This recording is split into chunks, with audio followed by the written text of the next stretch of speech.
How's it going, everyone? I'm your host Collateral, and welcome back to more Pokemon HeartGold and SoulSilver. Last time, we faced Red at the peak of Mount Silver, and came out victorious after many, many attempts. Only 2 of which you got to see, sadly. I didn't want to make the video too long, I'm sorry. But this time, we're here at the border between Johto and Kanto. I'm going to fly all the way to Pallet Town because this is one of the first things you can do after beating Red. So now that we're here in Pallet Town, let's go to Oak's Pokemon Lab.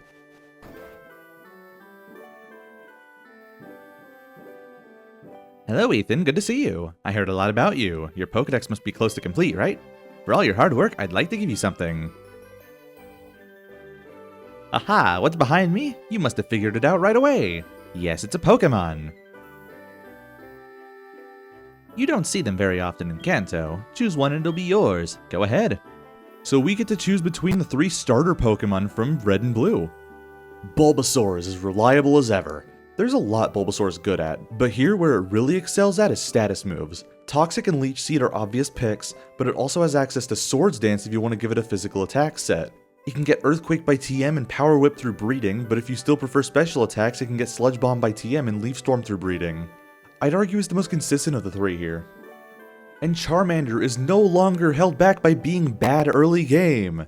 It has the same base stats as the Cyndaquil line, and it has the added benefit of gaining the Flying type after evolving into Charizard so it can get stabbed with Air Slash, which it can learn through the Move Reminder. Flamethrower is also really easy to get, just steer clear from rock types, but it's a fire type, you were probably going to do that anyways. And Squirtle, a bulky water type in a sea of Pokemon with that same archetype. It does have the benefit of learning Rapid Spin and Iron Defense, and good water moves aren't really hard to come by. It works great as a wall, but my biggest complaint isn't really Squirtle's fault, it's just how many bulky water types exist out there. So I was thinking a little bit about which one I wanted to pick. So in Fire Red and Leaf Green, I went with Grass. This time I went with Fire. So I think for this starter I'd like to go... not Bulbasaur, no, I'm sorry. I love you, Bulbasaur. This time I want to pick Water, just so I can come full circle. No room for it? I'll be right back. I know people don't really want to hear me talk about the later games until we're actually playing them on the channel. But I will say, one of the big praises I can give them is the fact that you can just take a Pokemon and it'll automatically be sent to your PC. That being said, I'm picking Squirtle here. Hey look guys, I finally have water coverage! If a wild Pokemon appears, your Pokemon can battle it with your side, you should be able to return to the next town. What am I saying? You already know all this.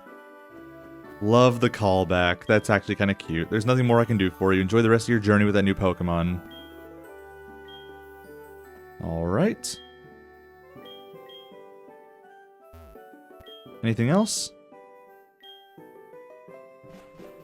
Guess not. I'm pretty sure there was something else we could do here, right?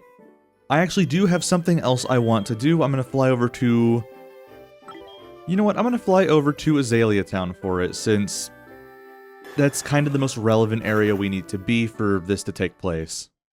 Alright, now here we are, going to get our remaining mystery gifts. Good day, you must be Ethan. I've received a gift for you, here you go. We get Celebi!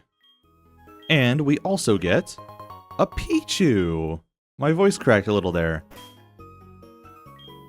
Celebi and Pichu are pretty interesting here. Both fateful encounters. This Pichu will always be shiny. It's the Pikachu-colored Pichu.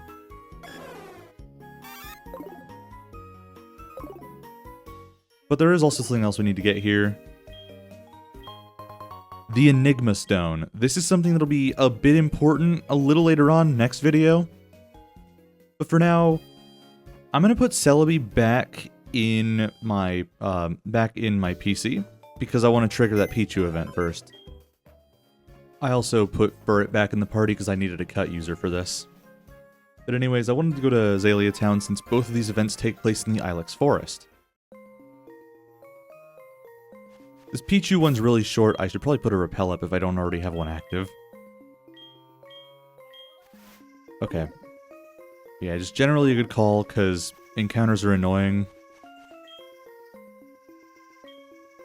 But the shrine here, we saw this all the way back in our first visit to Ilex Forest. Let's see what it's actually about. put Pichu in the lead.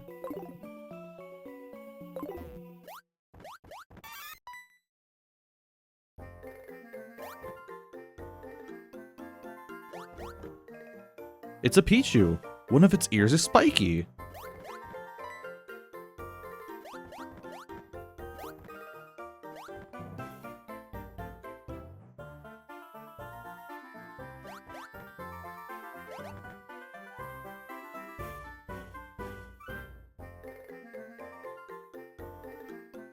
Hey, you should not tamper with that shrine.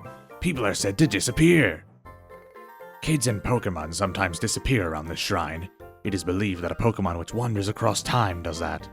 It is truly a strange thing. Well, this must be the Pichu that has lived in this forest for some time. When I saw it the first time, it looked lonely. It's full of energy today. I see. It seems these old friends finally meet again after a long time.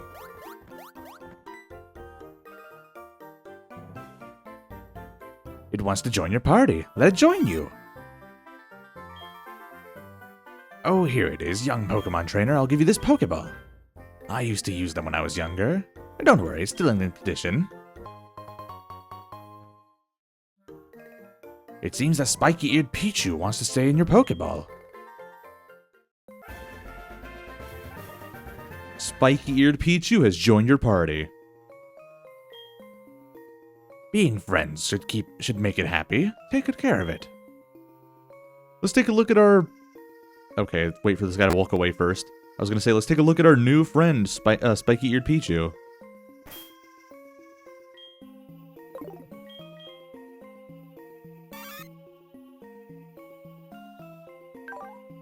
Alright, so yeah, this Spiky-eared Pichu, look at that.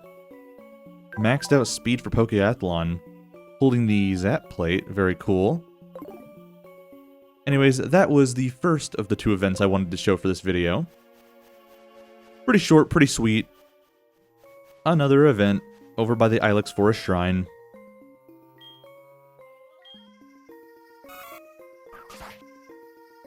Let's see what this is about.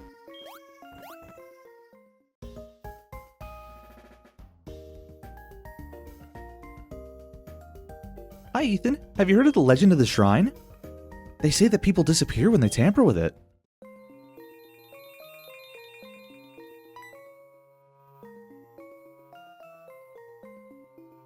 What was that?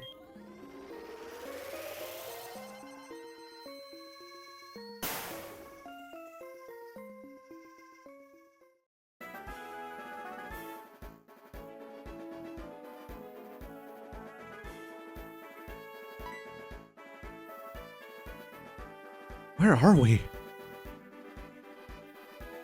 Ilex Forest has disappeared. That's not it. It's more like we've been transported somewhere else. Ethan, something strange here. I heard the radio mentioning the date from 3 years ago. Is that... Am I looking at... Celebi? That explains it. Celebi must have caused all this. My grandpa once told me that Celebi can travel through time using its mystic power called time travel. Celebi must have taken us back in time, literally. Ethan, there's something else. There's something here. There's someone else here besides us. Let's find out who.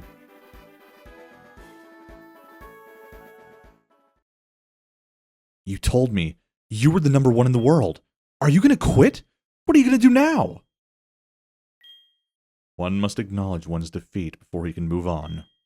I will go solo for now, so that one day I will form a stronger organization. What aspect of you was always #1?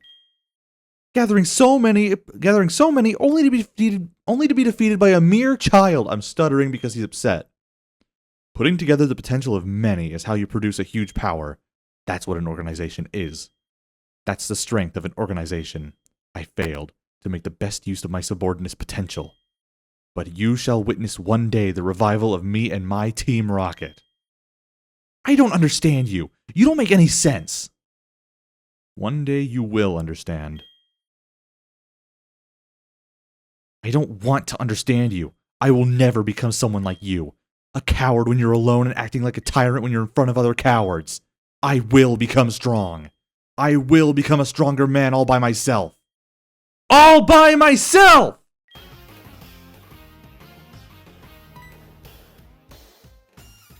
What are you staring at? Who does he think he is? That was unnecessary. But what were they talking about? The revival of Team Rocket? They say that Team Rocket was removed from the Kanto region by a child 3 years ago. So this really is 3 years ago.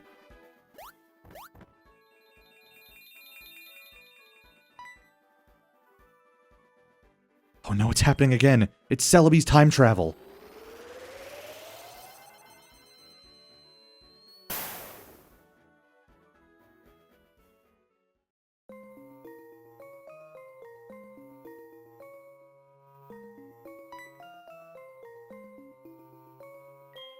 I don't know why you've come here. Anyway, I have to warn you that this place is not for kids like you. Huh? That's the guy we saw arguing with that boy. You have a certain look. It reminds me of the kid who stood in front of me 3 years ago. You have the same eyes. I'm on my way to Goldenrod City to answer the call and join my team. Are you going to get in my way? 3 years ago, Goldenrod City? Could this be the one that the radio was trying to reach? Giovanni, their boss?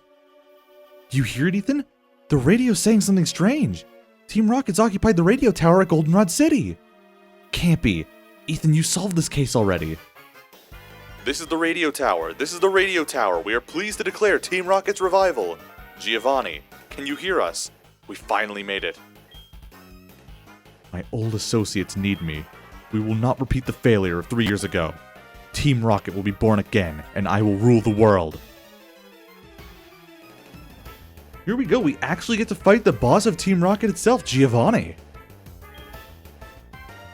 And he's going to start off with Nidoking.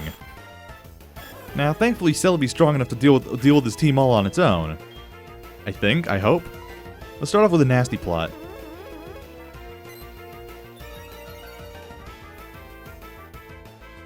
Shadow Claw. Okay. Maybe Celebi. Okay, never mind. Celebi's good. Oh, okay. It was the berry he was holding. Let's see how much Leaf Storm does here.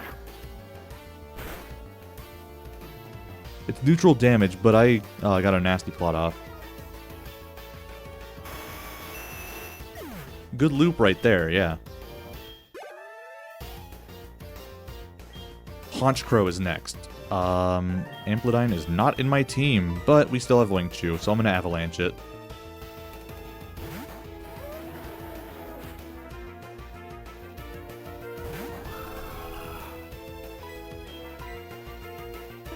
Of course, it's using Nasty Plot now. No, I probably could have done this before the league rematches, because I'm kind of high level for this.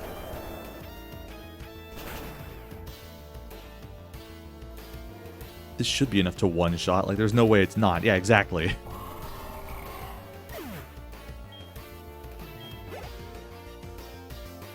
Nidoqueen is next. I'm gonna try avalanching this one too.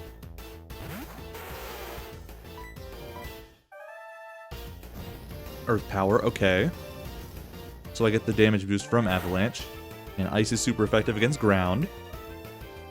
Special defense, not like I care. I already wasn't very specially bulky anyways.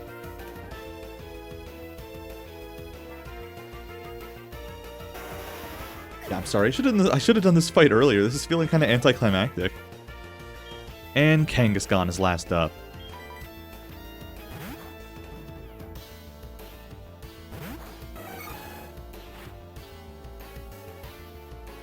Honestly, this whole, like, Giovanni cutscene thing, what in the world was that? Don't tell me some inexperienced kid can possibly be that strong. You should know, buddy. No, this actually gives me a whole new appreciation for Johto's story. Because one of my biggest criticisms has always been how underbaked the radio tower conflict was. But this kind of just wraps it all in a neat little bow. Giovanni heard, but he just never answered. What in the world are you?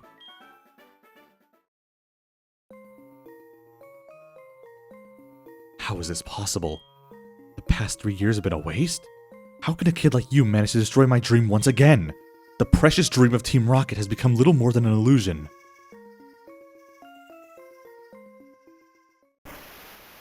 Hey! Where's Giovanni gone? I wonder if he's listening to our broadcast.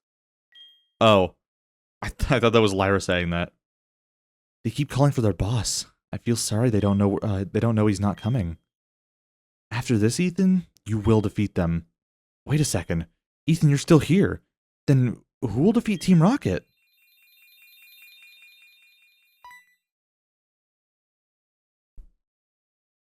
Not again. I've had enough. Please let me go back to my time.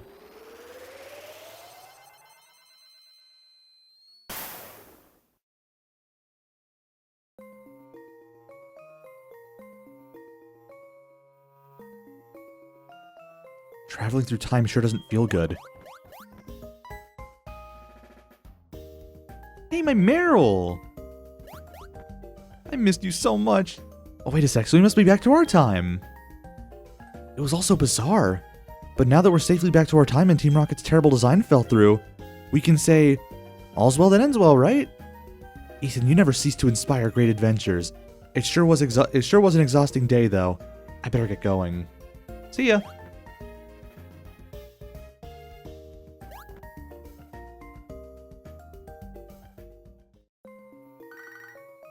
Not now, Chad. I don't want to hear it.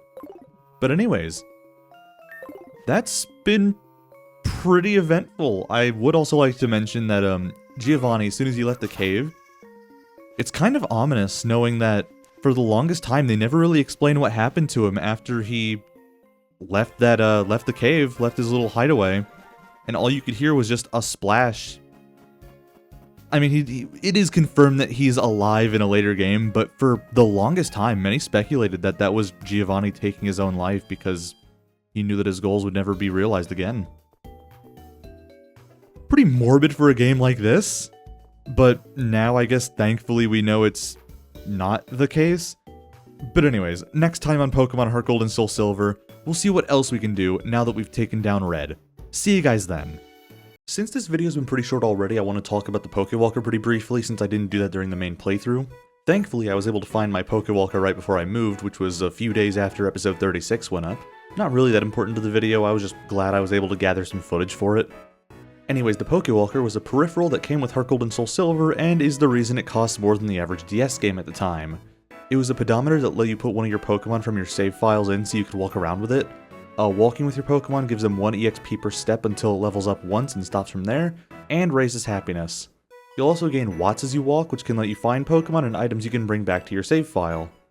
There's some exclusive Pokemon you can find only in the Pokewalker, but there are still means to get them in the main game, including Magby on Rugged Road, Elekid in the suburban area, Smoochum in Dim Cave. In the post-game, the exclusives you unlock are Carvana and Whalmer at Warm Beach, Castform and Kecleon in the Treehouse, Mime Jr. in the Sinnoh Field, Snowrunt and Snover on the Icy Mountain, Tropius, Bonsly, and Bibarel in the Big Forest, West Sea Shellos and Finneon at Stormy Beach, and Spiritomb, Munchlax, and Feebas in Quiet Cave. There's a lot more mechanical depth than I'm letting on here, and there are plenty of helpful resources online covering the Pokewalker. I just wanted to cover some surface level knowledge on it. This last point isn't very important to the video, but I also want to point out that Iowa State University ran a study on pedometers in 2011, and the Pokewalker ended up being the most accurate of the ones they tested. That's kind of funny. Anyways, join us back next time when we finish up the post-game HeartGold and SoulSilver. See you guys then.